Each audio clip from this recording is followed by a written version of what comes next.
สาวลาวซึ่งน้ำใจคนไทยเมืองไทยส่งกำลังพลช่วยเมียนมาที่เกิดแผ่นดินไหวทั้งที่ไทยก็ประสบภัยเหมือนกันกับสบายดีกับสวัสดี PFC ที่น่ารักทุกท่านยินดีต้อนรับเข้าสู่ช่องเกร็ดแก้วสาวลาวเช่นเก่าเช่นเคยอีกแล้วเนาะทุกคนเนาะมื้อนี้ก็ได้มาพบพ้อกับสาวเกร็ดแก้วเช่นเก่าเช่นเคยในรอบค่ำหรือว่าหอบแรงนั่นเองนะทุกคนเนาะซึ่งมื้อนี้สาวเกร็ดแก้วก็มีเรื่องราวที่จะมาอัปเดตให้ PFC ทุกคนได้รับได้ชมนำกันเรื่องแผ่นดินไหวในเมียนมาก็สาวลาวซึ้งใจน้ำใจคนไทยหลายๆเนาะที่ว่าทั้งที่เมืองไทยก็ทั้งที่ว่าเมืองไทยก็ประสบภัยเช่นกัน แต่คนไทยก็ไปช่วยเหลือเมียนมาเนาะทุกคนกองกำลังพลแล้วก็แบบชุดพยาบาลอิหยังประมาณนี้ทุกคนเนาะแล้วก็เอาไปช่วยเมียนมาทั้งที่ประเทศไทยก็มีภัยคือกันแต่ก็บ่รุนแรงส่ำเมียนมาแต่คนไทยก็มีน้ำใจและประเสริฐเนาะทุกคนขอบมกขอบใจทั้ง คนไทยที่ว่าไปช่วยเหลือเมียนมาต้องว่าสาวเกร็ดแก้วก็บ่ได้เป็นคนเมียนมาเนาะแต่ว่าเห็นแล้วก็คือแบบรู้สึกซึ้งน้ำใจของคนไทยที่ว่าไปช่วยเมียนมานั่นเองทุกคนน่ะเนาะทั้งที่ประเทศของเมืองไทยก็ประสบแผ่นดินไหวเช่นกันแต่อยู่พม่าก็จะหนักกว่าหมู่เนาะทุกคนเนาะซึ่งคลิปนี้สาวเกร็ดแก้วได้เห็นแล้วก็โอ้โฮทุกคนเป็นอันนั้นทุกคนเนาะ คือแบบ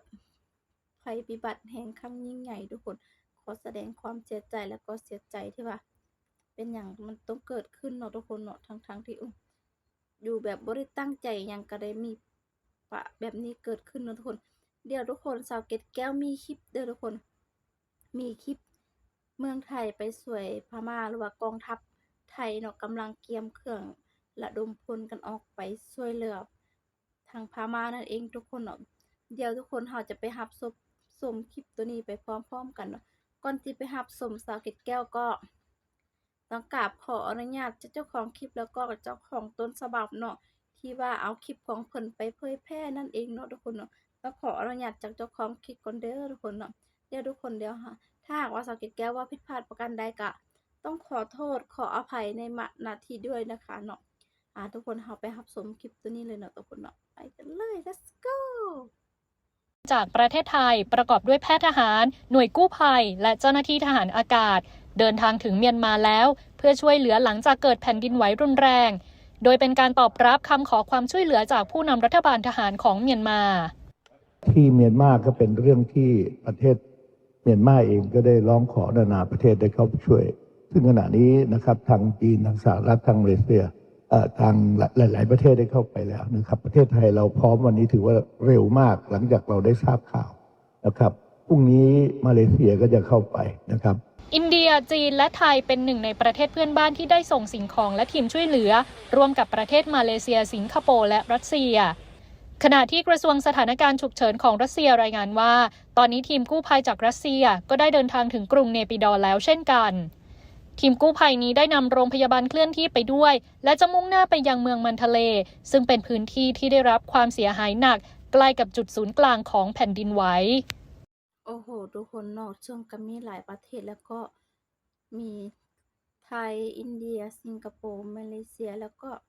จีนเนาะที่ว่าไปช่วยเมียนมานั่นเองทุกคนซึ่งตอนนี้เขาก็ต้องการความช่วยเหลือหลายเนาะ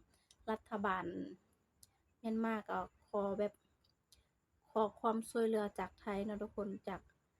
เมืองไทยให้ไปช่วยเนาะทุกคนเพราะว่าตอนนี้เพิ่นก็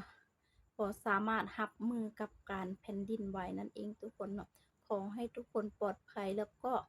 ทั้งพี่คนฝั่งไทยหรือว่าหลายๆประเทศที่ว่าไปช่วยเมียนมาก็ขอให้ทุกคนปลอดภัยด้วยเถิดเนาะแล้วก็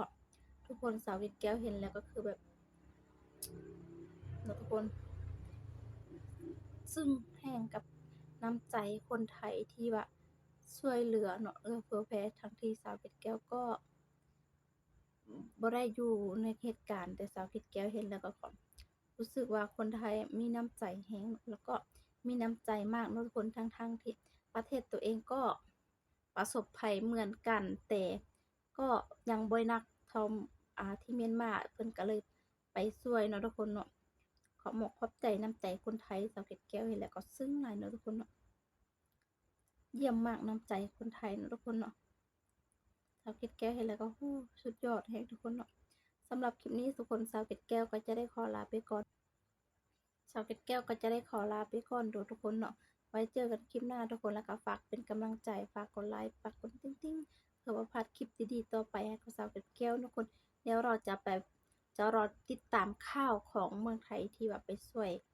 ทางเมียนมาทุกคนจะเป็นจังไดเนาะทุกคนไว้เจอกันคลิปหน้าทุกคนบ๊ายบายฝากกำลังใจเนาะเป็นกำลังใจให้ทุกๆคนที่แบบกำลังประสบภัยเนาะทุกคนเนาะ